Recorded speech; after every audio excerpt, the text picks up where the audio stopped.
हाय बोलो hi. Hi. Hi everyone, welcome back to my channel Sagarika Singh और मैं हूँ सागरिका। आज है संडे और आज मेरा फिर से इवेंट नहीं है क्योंकि बारिश हो रही है और थोड़ा मेरा तबीयत भी ठीक नहीं है, तो मैं एक दिन घर में कभी कभी रेस्ट ले लेना चाहिए। और आज है बेसिकली मेरा सेल्फ केयर डे। महीनों बाद मतलब 6 मंथ 7 मंथ के बाद मैं फेशियल किया हूँ। आईब्रो तो करती हूँ बट फेशियल करने का चांस नहीं मिलता है, इसलिए कभी कभी मैं मोस्टली घर पे करती हूँ। लेकिन आज थोड़ा रिलैक्स करने का मूड था तो मैं गई थी पार्लर। रिशु हाय। हाय। हाय। रिशु को कितना बात बोलना आता है ना रिशु। हाँ, रिशु को क्या मिला? नया गाड़ी मिला, पीपी मिला ना। कौन दिया? दादी। ओ डैडी दिए। थैंक यू बोला? बोला थैंक यू? थैंक यू बोल दो और एक बार। ठीक है। Thank you. तो आज है हम लोग सब घर पे हैं, किसी का आज इवेंट नहीं है, तो देखते हैं क्या क्या करेंगे। आप लोगों को भी दिखाती हूँ, आप लोगों से मिलती हूँ कुछ टाइम के बाद। बोलो टाटा। तारा। टाटा। ऋषि गुस्सा होके कैसे एक्टिंग करता है दिखाती हूँ। बहुत बहुत नौटंकी है रिशु। रिशु गुस्सा है। मैंने क्या बोला तुमको? मैं कुछ बोली क्या? मैं बोली कि शू पहनो, बाहर जाएंगे बोली। उठो रिशु। अरे रिशु उठो, उठो, उठो प्लीज, प्लीज उठो रिशु, उठो। गुस्सा है रिशु, मैं थोड़ा तुमको डांटी। अरे से उठो। मैं गुस्सा किया तुम पे? गुस्सा किया? हाँ, गुस्सा किया मैंने? गुस्सा नहीं किया, मैं खाली बोली कि शू मैं पहना देती हूँ, ऐसा बोली मैंने। उठो, उठो।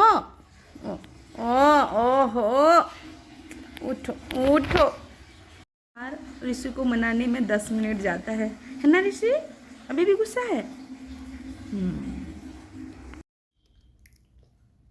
हम लोग एक संडे को गए थे, कुछ कैश था मेरे पास और हम लोग का जो ITR रिटर्न फाइल होता है, मतलब जो लोग इनकम टैक्स फाइल करते हैं, हम लोग जैसे कि प्राइवेट कंपनी में काम करते हैं, हम लोग को तो टैक्स सेविंग करने का कुछ है ही नहीं, ऑटोमेटिकली डिडक्ट हो जाता है और बहुत बहुत बड़ा अमाउंट डिडक्ट होता है। लेकिन साल में एक बार जो ITR रिटर्न फाइल करते हैं हम लोग, तभी जो जितना हम लोग क्लेम कर सकते हैं, जितना इन्वेस्टमेंट अपना दिखा सकते हैं, उसी के अनुसार आपके पास मनी बैक आता है। तो अगर ज़्यादा पैसा कटा होगा तो डेफिनेटली ज़्यादा मनी बैक होगा, अगर आप सही ढंग से सारा प्रॉपर डॉक्यूमेंट्स दिखाते हैं तो मेरे पास भी कुछ ऐसे ही फाइल रिटर्न में कुछ पैसा आया था। और मैं इवेंट में जैसे मैं हमेशा बोलती हूँ कि मैं कैश जितना भी मुझे मिलता है वो मैं रख देती हूँ, वो कैश को मैं पिगी बैंक में डाल देती हूँ या फिर कहीं पे रख देती हूँ। और एक बार जब बड़ा अमाउंट होता है तो मैं कुछ खरीद लेती हूँ, कुछ इन्वेस्ट कर लेती हूँ। ऐसे तो इन्वेस्टमेंट के लिए बहुत सारी चीज़ें हैं, लेकिन मैं हमेशा सेफ साइड जाना चाहती हूँ, तो हमेशा मैं गोल्ड में ही इन्वेस्ट करती हूँ, क्योंकि दूसरा इन्वेस्टमेंट के बारे में मुझे कहीं पे प्रॉपर गाइडेंस मिला नहीं है। मिल सकता है बट मैं उतना दिमाग नहीं दौड़ाई, या फिर टाइम नहीं है वो सब इन्वेस्टिगेशन करना, कहाँ पे कैसे कर पाएंगे, या फिर कोई एजेंसी में जाके बात करना है, ऐसा टाइम ही नहीं मिला। बट अभी सोच रहे हैं कि इन्वेस्टमेंट को एक दूसरा वे में भी किया जाए, क्योंकि कितना आप गोल्ड खरीदेंगे, क्योंकि प्राइस तो अप एंड डाउन हो रहा है। और ये जो मैं गोल्ड खरीदी हूँ, ये मैं खरीदी थी बजट से पहले। अगर मैं बजट के बाद खरीदती तो मुझे पर ग्राम में भी 250 से 300 या 202 से 300 रुपीज़ तक का मुझे फ़ायदा मिलता। बट मैं तो बजट से पहले ही जो प्रीवियस वीकेंड था वहीं पे उसी वीकेंड में ख़रीदी, तो मुझे वो उतना फ़ायदा नहीं मिला। बट एनीवे गोल्ड का प्राइस तो अप एंड डाउन होता रहता है, तो उसमें कोई दिक्कत नहीं है। चलिए मैं दिखाती हूँ। इस बार मैं मालाबार से लाई हूँ। हाँ, सबसे इम्पॉर्टेंट बात है कि हम लोग इस बार तनिक से नहीं लाए, क्योंकि आप अगर मेरा सारा वीडियो देखे होंगे तो मैं जितना भी गोल्ड में इन्वेस्ट की हूँ वो सब मैक्सिमम मैं तनिक से की हूँ। लेकिन इस बार मैं मालाबार में किया, क्योंकि मुझे कुछ लाइट ज्वेलरी में कुछ ख़रीदना था, ऐसा डेली पहनने के लिए या फिर कोई भी फंक्शन में पहनने के लिए, क्योंकि उसमें मुझे पहनने के लिए कुछ ज़्यादा हेवी है ही नहीं।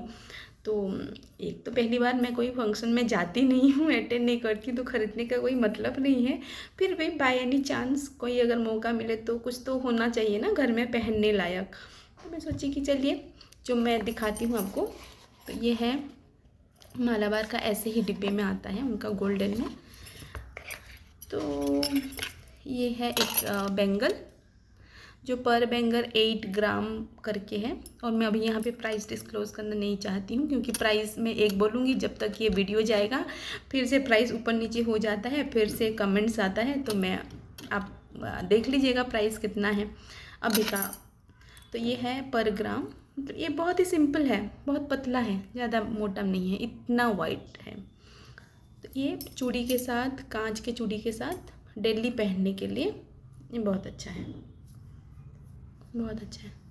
उतना ज़्यादा स्टडी या फिर ये नहीं है, हल्का ही है, हल्का है डेली वेयर के लिए ऐसा। मेरे पास और एक बैंगल का सेट है, बट वो थोड़ा मोटा है। वो हल्का है बट थोड़ा मोटा, होलो है अंदर, सॉलिड नहीं है।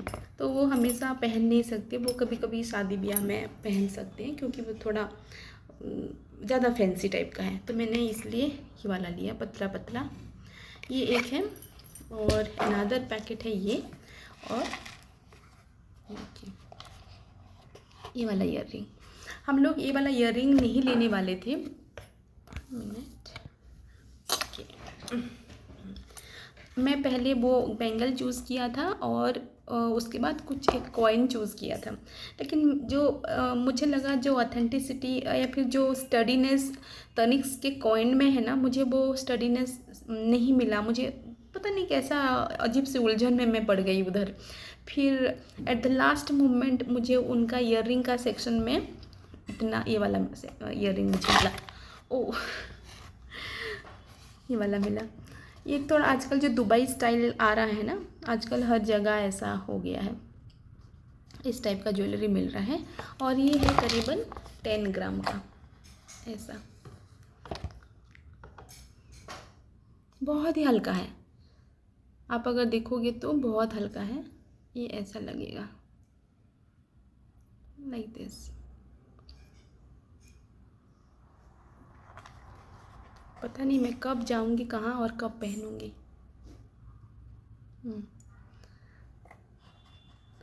और एक बात बोलूँ, ये तो मैं लेके आ गई, मैं सोची कि है ईयर रिंग और कितना देखूंगी, बट एक बार मैं ओपन करके देखी तो उसका ये वाला पीछे का नहीं था। मुझे लगा कि मैं देखी नहीं क्या, ऐसे ही पैकिंग करके ले आई। तो इसके अंदर, ये डब्बे के अंदर ना, ये डब्बे के अंदर घुस के वो कोने में एकदम रहा था। क्योंकि ये भी गोल्ड है, ये भी खो जाता तो भी एक लॉस है। लॉस से बड़ी बात है कि अच्छा नहीं मानते सोना का खोना या मिलना। तो फिर मुझे मिल ही गया। व्हाट इज दिस मैन, ये है। तो मैं ये इसको बार बार गिरा रही हूँ, मेरे को डर लग रहा है, बहुत हल्का है, टूट ही ना जाए। देखिए और एक बार गिराइए।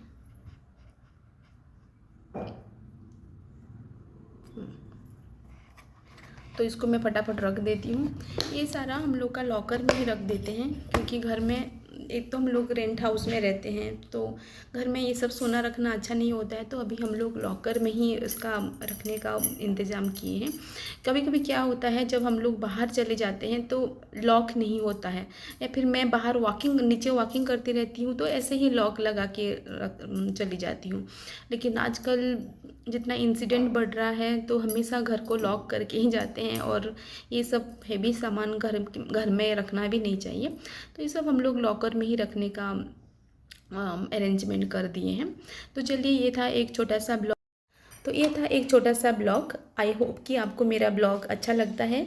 अगर अच्छा लगता है तो प्लीज़ लाइक एंड सब्सक्राइब करना मत भूलिए। आप लोगों से मिलती हूँ और एक नया ब्लॉग में, तब तक बाय बाय।